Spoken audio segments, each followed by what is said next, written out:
दोस्तों, ये तो हम सभी जानते हैं कि समुद्र अपनी गहराई में तमाम राज समेटे हुए है। इतनी गहराई में जाकर सभी आर्टिफैक्ट को खोजना और इकट्ठा कर पाना काफी मुश्किल होता है। इसलिए जलमग्न शहरों की कहानियां हमें बेहद आकर्षित करती हैं। तो आज हम आपको 8 ऐसी ही रहस्यमय अंडर वाटर डिस्कवरीज के बारे में बताने जा रहे हैं। तो चलिए शुरू करते हैं आज की इस वीडियो को। Number 8, bizarre cenote skeletons. Mexico के सीनोट उन सभी टूरिस्ट के लिए आकर्षण का केंद्र है जिन्हें स्कूबा डाइविंग करना पसंद है। ये डाइवर्स को ऐसा महसूस करवाते हैं जैसे वो एक अलग ही दुनिया में आ गए हों। पुरातत्वविदों को यहाँ से मनुष्यों के कई कंकाल और स्कल्स मिले हैं।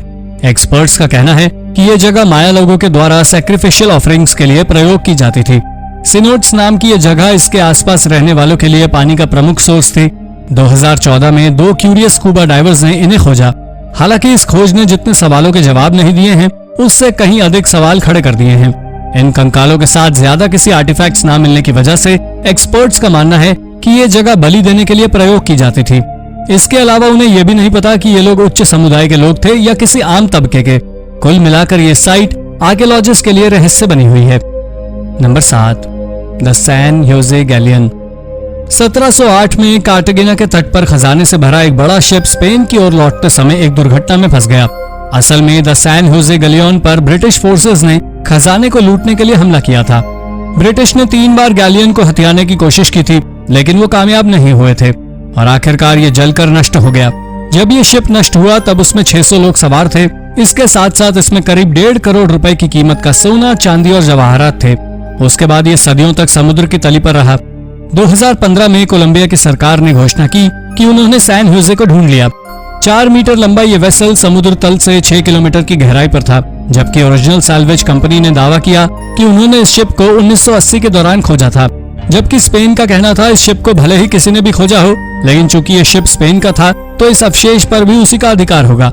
इसी बहस के चलते अभी तक इसे बाहर नहीं निकाला गया है और लुटेरों से बचाने के लिए इसकी लोकेशन को सीक्रेट रखा गया है। Number 6, underwater city of Shicheng. Shicheng को पूर्व का एटलांटिस भी कहा जाता है। ये इंपीरियल चाइना की बेहद रोचक और रहस्यमय साइट है। इस शहर की सबसे कमाल की बात यह है कि यह आज भी बहुत अच्छी तरह प्रिजर्व्ड है। जीजियांग प्रांत के कियांडियो लेक के अंदर स्थित यह शहर लगभग 40 मीटर गहराई में स्थित है। इसका आर्किटेक्चर मिंग और क्विंग वंश के समय के स्टोन आर्किटेक्चर से मेल खाता है। चीन में इन वंशों का शासनकाल 1368 से 1912 तक का था। जलमग्न हो चुका यह शहर इतना मैजेस्टिक है कि इसके अंडर वाटर कॉम्प्लेक्स को मैंडरिन का लायन सिटी भी कहा जाता है। 1959 में इसे एक डैम और हाइड्रो इलेक्ट्रिक पावर स्टेशन बनाने के लिए जानबूझकर जलमग्न कर दिया गया। उस समय इस शहर में लगभग 300,000 लोग रहा करते थे, जिन्हें इस हाइड्रो इलेक्ट्रिक पावर स्टेशन के निर्माण की वजह से विस्थापित होना पड़ा। कुछ फैमिलीज तो सैकड़ों सालों से यहाँ रहा करती थी, लेकिन उनके पास इस जगह को छोड़कर जाने के अलावा कोई और चॉइस नहीं थी। 2001 में एक एक्सपेडिशन के दौरान इसे फिर से खोजा गया। अंडर वाटर फोटोग्राफ से पता चला है कि इस शहर में 5 एंट्रेंस गेट्स थे। स्ट्रीट्स में 265 के करीब आर्कवेज थे। सुरक्षा के उद्देश्य से अभी इस जगह को लोकल विजिटर्स के लिए बंद रखा गया है। नंबर 5, एटलेट याम स्केलेटन्स। एटलेट याम नाम का यह सेटलमेंट दशकों से रिसर्चर्स के लिए आकर्षण का केंद्र बना हुआ है। यह समुद्र तल से 10 से 12 मीटर की गहराई में स्थित है। इसे सबसे पहले इहुड गलीली नाम के एक मरीन आर्कियोलॉजिस्ट ने 1984 में खोजा था और उसके बाद से यहाँ पर खोज कार्य लगातार जारी है, जिसमें कई रोचक और आकर्षक चीजें सामने आई हैं। ये अवशेष 7000 BC के समय के हैं और रेत की वजह से परफेक्टली प्रिजर्व थे। इसके अंदर एक्सकेवेटर्स को कुल 17 साइट्स मिली हैं, जिनमें से 13 नियोलिथिक साइट्स हैं।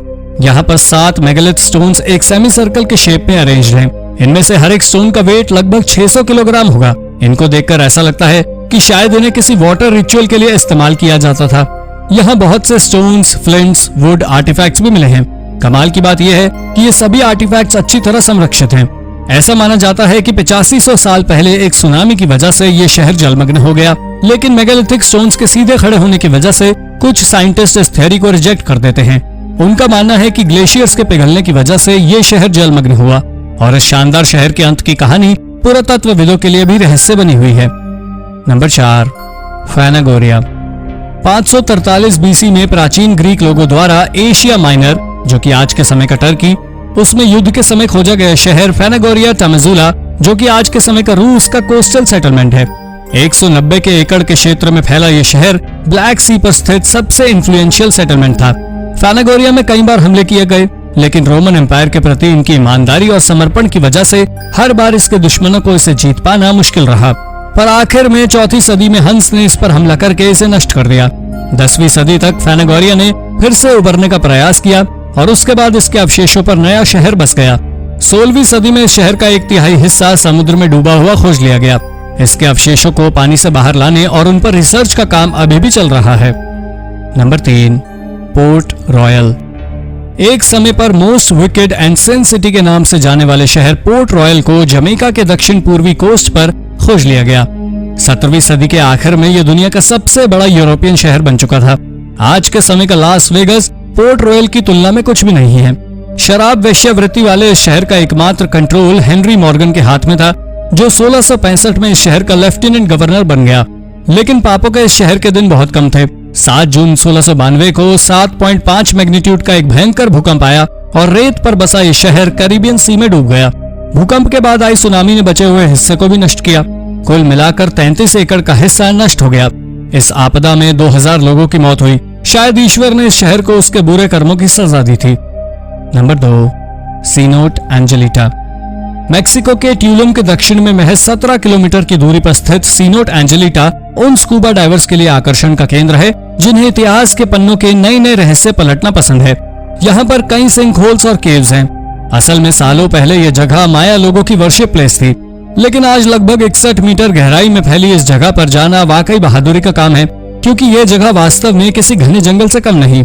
यह जगह आपको ऐसे नजारे दिखा देगी जिनके बारे में आपने कभी नहीं सोचा होगा। शायद सुनकर आप विश्वास न करें, लेकिन यह सच है कि यहाँ पर एक अंडर वाटर रिवर है। आपको आश्चर्य हो रहा होगा कि ऐसा कैसे हो सकता है, तो आपको बता दें कि इसकी शुरुआत सीनोट के निर्माण से ही हुई।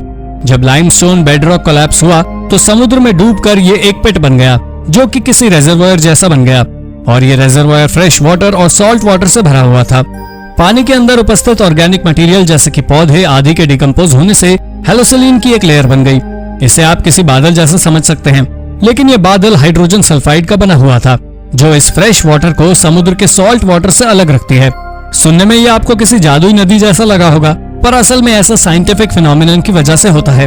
तो समुद्र के अंदर डूबी इस नदी के बारे में आपके क्या विचार हैं? हमें कमेंट करके जरूर बताएं। Number 1, Pavlopetri. Pavlopetri 3rd millennium BC से 1100 बीसी के बीच बसा लगभग 5000 वर्ष पुराना एक शहर था। यह ग्रीस का सबसे पुराना जलमग्न शहर है। यह दुनिया की सबसे पुरानी साइट्स में से एक है। ओशिनोग्राफर निकोलस फ्लेमिंग ने 1967 में इस शहर को खोजा था। उसके बाद निकोलस ने अपने कुछ मित्रों और पुरातत्वविदों के साथ दोबारा साइट पर जाकर इसके बारे में जानकारी इकट्ठी करनी चाहिए। उन्होंने पानी के अंदर जाकर इस शहर का नक्शा बनाया, जिसमें बिल्डिंग्स, सड़कें आदि थे। इसके बाद अन्य खोजों के दौरान इस साइट से 1000 से भी अधिक अवशेष प्राप्त हुए हैं। पुरातत्वविदों का कहना है ये शहर अपने समय में व्यापार का केंद्र रहा होगा। भूकंप के कारण इसका विध्वंस हुआ और फिर ये जलमग्न हो गया। तो दोस्तों, ये थी पानी के अंदर हुई 8 रोचक और रहस्यमय खोजें। इनमें से कौन सी खोज आपको सबसे रोचक लगी? अपना जवाब हमें कमेंट करके जरूर बताएं, और ऐसी ही अन्य रोचक जानकारियों के लिए हमारे चैनल को सब्सक्राइब करना ना भूलें। धन्यवाद।